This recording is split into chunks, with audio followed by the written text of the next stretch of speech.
Assalamualaikum warahmatullahi wabarakatuh. Perkenalkan, saya Sulis Ismawati dari kelas MN22N. Di sini saya akan membahas tugas dari mata kuliah Ekonomi Makro sesi 14. Nah, untuk tugas yang pertama, bagaimana pengaruh konsumsi terhadap permintaan agregat dan bagaimana pula hubungannya dengan tabungan? Jawabannya, konsumsi memiliki pengaruh besar terhadap permintaan agregat dalam perekonomian. Peningkatan konsumsi akan mendorong pertumbuhan ekonomi melalui beberapa mekanisme. Pertama, peningkatan konsumsi akan mendorong peningkatan produksi, pendapatan perusahaan, dan lapangan kerja. Kedua, konsumsi juga dapat memicu efek multiplikator, di mana pengeluaran konsumsi oleh suatu individu akan meningkatkan penghasilan individu lain, yang pada gilirannya akan meningkatkan konsumsi mereka sendiri. Selain itu, konsumsi memiliki hubungan erat dengan tabungan.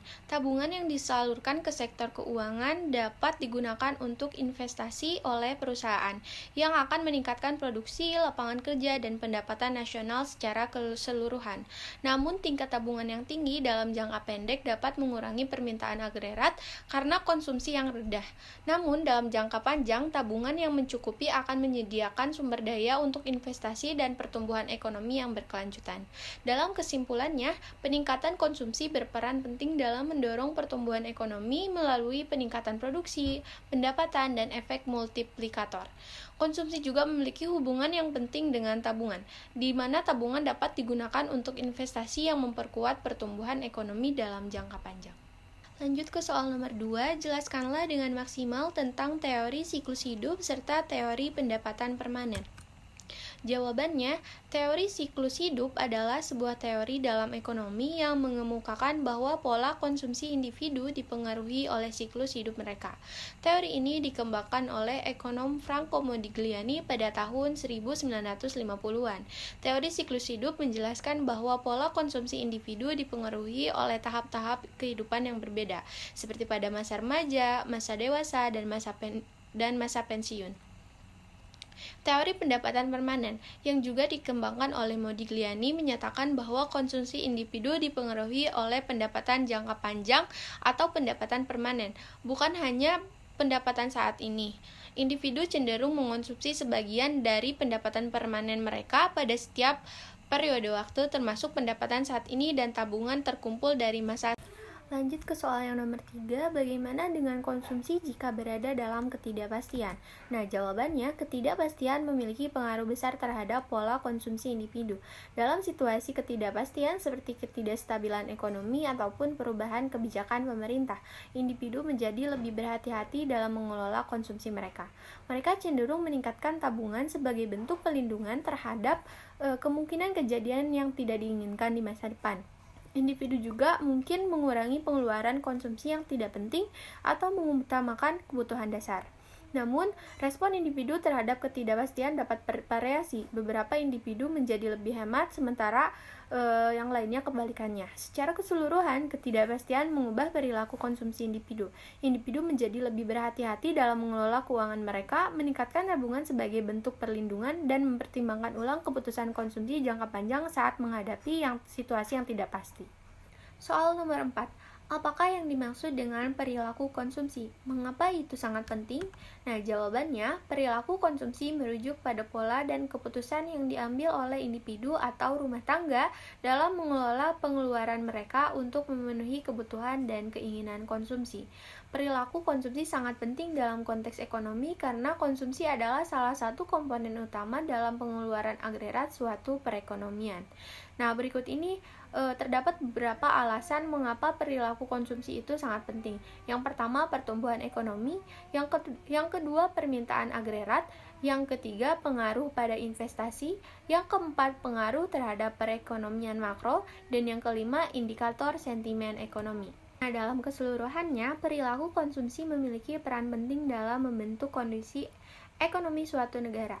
Pola konsumsi individu atau rumah tangga dapat memberikan gambaran tentang kesehatan ekonomi, mempengaruhi pertumbuhan ekonomi, investasi, permintaan, dan variabel makroekonomi lainnya. Oleh karena itu, pemahaman yang baik tentang perilaku konsumsi sangatlah penting bagi pembuat kebijakan analis ekonomi, dan pelaku dasar untuk merencanakan dan mengambil keputusan yang tepat dalam konteks ekonomi. Soal nomor 5. Apa itu permintaan stok modal dan arus investasi? Bagaimana pula kaitannya satu sama lain? Nah, jawabannya permintaan stok modal mengacu pada jumlah total aset fisik dan modal yang dimiliki oleh suatu perekonomian pada periode waktu tertentu. Nah, sedangkan arus investasi mengacu pada jumlah investasi baru yang masuk ke perekonomian dalam periode waktu tertentu. Nah, hubungan antara keduanya saling terkait karena di mana arus investasi mempengaruhi permintaan stok modal. Jika arus investasi lebih tinggi dari depresiasi aset, maka permintaan stok modal akan meningkat, begitu pula sebaliknya. Nah, selain itu, tingkat permintaan stok modal pada saat ini juga dapat mempengaruhi arus investasi. Jika permintaan stok modal rendah, perusahaan cenderung berinvestasi lebih banyak untuk meningkatkan kapasitas produksi dan efisien. Dalam kesimpulannya, permintaan stok modal mencerminkan akumulasi aset modal di perekonomian, sedangkan arus investasi adalah investasi baru yang masuk ke perekonomian.